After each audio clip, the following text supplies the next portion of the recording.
FCC Brendan Carr's stance on RF safety is wrong. Key assertions in Carr's official letter. No proof. FDA's determination that current safety limits are acceptable. Carr cites Dr. Shuren of the FDA, claiming that the agency reviewed decades of research and hundreds of studies and found confidence in current safety limits for cell phone radiation.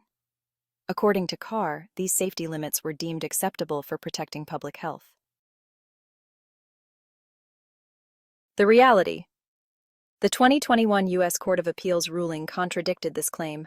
The court found that the FCC failed to provide any updated scientific evidence to justify its outdated guidelines, which were established in 1996. These guidelines focus solely on thermal effects and ignore non-thermal biological effects, such as DNA damage, oxidative stress, and disruptions to bioelectric communication. Despite Carr's assertion that the FDA had reviewed and relied on a wealth of scientific data, the court found no evidence to support that such reviews led to any meaningful updates in safety guidelines. The FCC and FDA were unable to produce substantive peer-reviewed research demonstrating the adequacy of their standards. No proof. Continued review of new scientific data. The letter suggests that the FDA and FCC are committed to ongoing review as new scientific data are published, referencing the National Toxicology Program, or NTP, and other sources. The reality.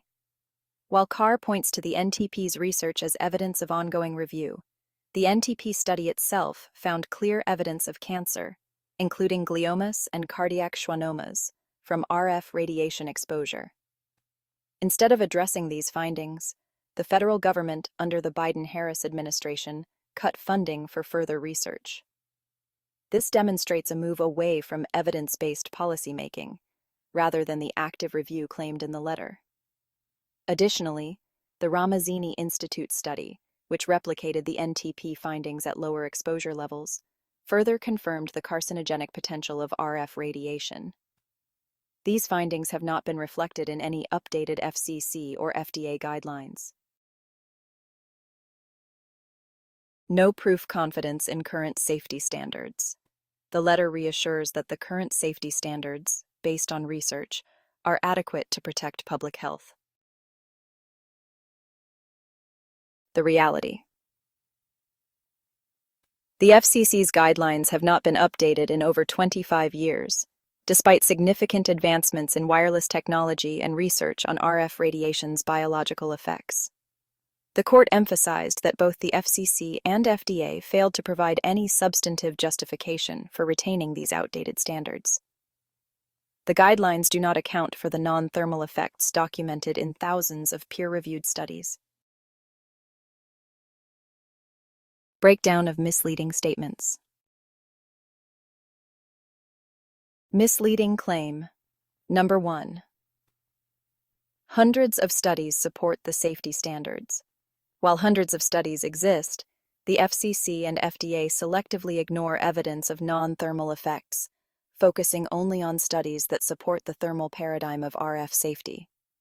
The court's findings directly contradict this assertion, as no credible evidence was provided to justify the adequacy of the 1996 guidelines. Misleading claim number 2. The FDA continues to review new data. The court found no evidence of proactive, meaningful review by the FDA. In fact, the halting of the NTP study underscores a lack of commitment to understanding RF radiation risks. Misleading claim number 3. Current safety limits are protective of public health. The outdated guidelines do not reflect modern scientific understanding of RF radiation. By failing to account for non-thermal effects, the FCC's standards leave the public vulnerable to potential health risks, including cancer, neurological disorders, and reproductive harm. The truth and reality. Court findings. The 2021 court ruling invalidated the FCC's claim that their safety guidelines adequately protect public health. The court noted that the FCC failed to address a substantial body of evidence pointing to non-thermal biological effects. Stalled research. Instead of acting on the NTP's alarming findings, the federal government halted further research. This move contradicts the letter's assurance of ongoing scientific review. Regulatory capture. The telecommunications industry has had significant influence over regulatory agencies like the FCC. This has resulted in a lack of accountability and failure to prioritize public health over corporate interests. Call to action. Public accountability. The American people deserve transparency and action from their regulatory agencies. Letters like this one, while reassuring on the surface, mislead the public about the true state of RF radiation safety.